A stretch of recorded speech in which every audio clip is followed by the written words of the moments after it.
کیا ہوگا مظلوم کا ماتم ہے، کرنا ہوگا یہ تو معصوم کا ماتم ہے، کرنا ہوگا۔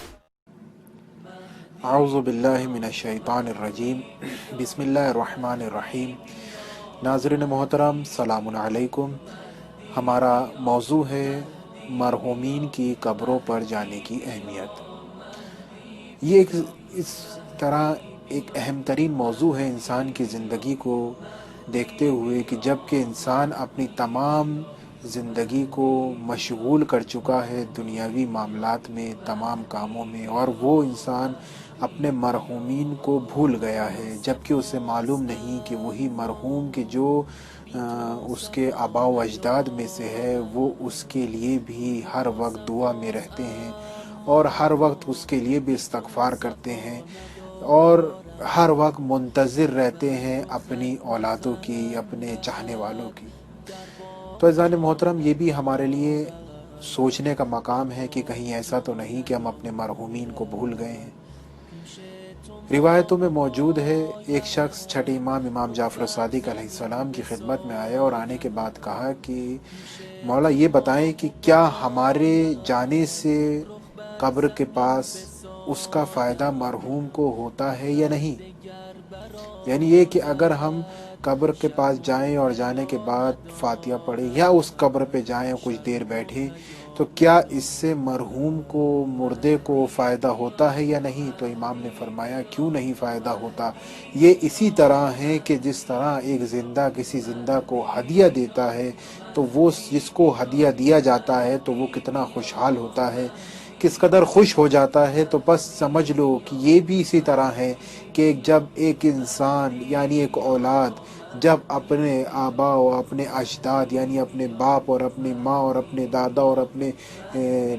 خاندان کے جتنے بزرگ ہیں ان کی قبر کے پاس جا کر بیٹھے گا تو یہ جا کر بیٹھنا اس کا مطلب یہ ہے کہ یہ ان کے لیے ہدیہ کو لے کر جا رہا ہے، ان کے لیے تحفے کو لے کے جا رہا ہے اور وہ تحفے کو لے کر خوشحال ہوتے ہیں، اسی طریقے سے جس طرح ایک زندہ تحفے کو لے کے خوشحال ہوتا ہے۔ تو آپ نے اندازہ لگایا کہ ایک مردہ بھی اپنی اولادوں سے کتنا لگاؤ میں رہتا ہے کہ وہ ہمیشہ منتظر رہتا ہے کہ میری اولاد میری قبر پر آئے، میرے چاہنے والے میری قبر پہ آئے۔ بہت ہی معروف شخصیت، جس شخصیت کا نام ہے رجب علی، اور معروفیت اس وجہ سے تھی کہ ان کے پورے کامل جو نام لیا جاتا تھا وہ کہا جاتا تھا رجب علی خیاط۔ بہت معروف شخصیت ہے تاریخ کے میدان میں بھی اور اپنے زہد اور تقوی کے اعتبار سے بھی۔ کہتے ہیں کہ ایک شخص رجب علی کے ساتھ قبرستان میں گیا اور قبرستان میں جانے کے بعد اس نے تمام مردوں کے لیے فاتحہ پڑھی اور سلام کر کے باہر آنے لگا۔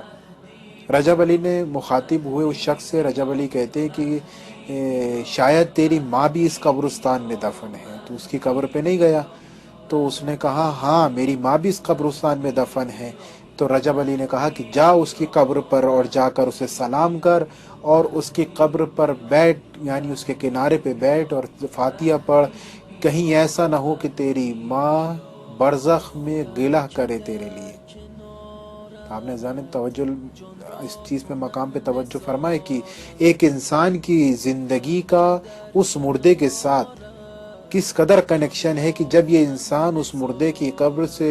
اگنور کر کے وہاں سے پلٹ جائے اور اس کی طرف نہ دیکھے تو وہ مردہ بھی اس کے لیے گلہ کرتا ہے، وہ مردہ بھی اس سے پریشان ہو جاتا ہے کہ یہ کیوں میری طرف سے رخ موڑ کے چلا جائے۔ جبکہ مستحب ہے کہ آپ جب بھی قبرستان کی طرف سے گزریں تو آپ کو چاہیے کہ صلوات پڑھیں، ان مردوں کے لیے فاتحہ پڑھیں۔ کیونکہ وہ مردہ کہ جو وہاں اس قبرستان میں دفن ہے، کہ جب آپ اس کے لیے فاتحہ پڑھیں گے، آپ اس کے لیے صلوات بھیجیں گے تو گویا آپ ان کو تحفہ دے رہے ہیں، ان کو خوشحال کر رہے ہیں، ان کو خوش کر رہے ہیں۔ یہ بھی پروردگار کی بارگاہ میں ایک ثواب کا کام ہے، مستحب ہے، چونکہ وہ منتظر رہتا ہے کہ کوئی یہاں سے گزرے اور ہمارے لیے کوئی تحفہ یا کوئی ہدیہ پیش کرے۔ حدیث موجود ہے، رسول اکرم صلی اللہ علیہ وآلہ وسلم ارشاد فرماتے ہیں کہ لوگوں کو چاہیے کہ قبرستان پر جائیں یا قبرستان سے گزریں یا قبرستان میں داخل ہوں تو آیت الکرسی کی تلاوت کریں۔ سوال ہوا یا رسول اللہ آیت الکرسی کیوں؟ کہا اس وجہ سے کہ جب تم آیت الکرسی قبرستان سے گزرتے وقت یا قبرستان میں داخل ہوتے وقت یا اپنے مرحوم کی قبر کے کنارے بیٹھ کر جب تم آیت الکرسی کی تلاوت کرو گے تو پروردگار عالم اس آیت الکرسی کا ثواب تمام جتنے بھی وہاں دفن ہیں ان کو دیتا ہے، اور وہ ایک شکل میں تحفہ بن کر اس مرحوم کے لیے چلا جاتا ہے۔ تو یقین مانے کہ جب ایک زندہ کو اگر کوئی تحفہ دے اور اسے خوشحال کرے تو پروردگار اس کی خوشی کی وجہ سے سامنے والے کے اس کا ثواب دیتا ہے، اس کا اجر دیتا ہے۔ تو پس جب انسان مردے کو دے گا، جب انسان اپنے مرحوم کو یہ تحفہ دے گا جو کہ خود پروردگار کی بارگاہ میں حاضر ہیں، پروردگار کی بارگاہ میں ہمیشہ رہتے ہیں، تو پروردگار اس کا ثواب، اس کا اجر کیوں نہ دے گا؟ تو عزیزان محترم یہ سوچنے کا مقام ہے، اور یہ بھی جان لیں کہ یہ کوئی ایک طرفہ نہیں ہے، یعنی یہ نہیں کہ اگر آپ تحفہ دیں گے تو سامنے والا ہی خوشحال ہوگا یا سامنے والے کو ہی اس کا ثواب ہوگا یا سامنے والے کے ہی جو مرحوم ہے اس کے گناہ معاف ہوں گے، نہیں، بلکہ اس کا تعلق آپ کے ساتھ بھی ہے۔ روایات میں بھی موجود ہے کہ اگر کوئی انسان کسی مرحوم کی قبر پر جا کر سورہ فاتحہ پڑھتا ہے یا دعا کرتا ہے یا اس کے لیے استغفار کرتا ہے یا اس کی قبر کے کنارے بیٹھ کر صلوات کرتا ہے یا قبرستان سے گزرتے وقت سلام کرتا ہے تو پروردگار عالم خود اس مردے کو دیے ہوئے تحفے، یعنی جو آپ نے اس کے لیے تحفہ دیا ہے کہ جس سے سامنے والے مردے کے گناہ معاف ہو جائیں، تو پروردگار عالم اس مردے کے بھی گناہوں کو معاف کرتا ہے اور اس پڑھنے والے کے بھی گناہوں کو معاف کرتا ہے۔ ہمیں آپ نے جانا، یعنی مردے کے پاس جانا فقط اس کے گناہوں کی بخشش کے لیے نہیں ہے، بلکہ اگر آپ یہ سمجھتے ہیں کہ آپ بہت گنہگار ہو گئے ہیں، آپ سے بہت غلط کام ہو گئے ہیں، تو مرحوم کی قبر کے پاس جائیں، اپنے والدین کی قبر کے پاس جائیں، اپنے چاہنے والوں کی قبر کے پاس جائیں اور وہاں جا کر دعا اور استغفار کریں کہ جس کے صدقے میں پروردگار تمہارے گناہوں کو بھی معاف کر دے گا۔ بہت سی روایتیں ہیں کہ مثلا موجود ہے کہ اگر تم پریشان ہو رہے ہو، رزق میں اضافہ چاہیے یا کوئی کام نہیں ہو رہا، جس طریقے سے انسان آج کے دور میں روحانی مریض ہو رہا ہے، تو کہا گیا مردوں کی قبروں کے پاس جاؤ، وہاں دعا کرو، وہاں استغفار کرو، پروردگار تمہارے استغفار کو سنے گا اور تمہارے گناہوں کی، تمہاری مشکلوں کو دور کرے گا، تمہارے رزق میں برکت کرے گا۔ تو عزیزان محترم، ہمیں بارہا اس چیز پر توجہ رکھنی ہوگی کہ ہمیں کبھی بھی غافل نہیں ہونا چاہیے کہ مردے کی قبر سے ہم اگنور کر دیں یا اس کی طرف نہ گزریں۔ بہت اچھا وقت کہا جاتا ہے کہ روایت میں موجود ہے، چھٹے امام جعفر صادق علیہ السلام ارشاد فرماتے ہیں کہ سب سے اچھا وقت جو مرحومین کی قبر پر جانے کا ہے وہ جمعرات کا دن ہے،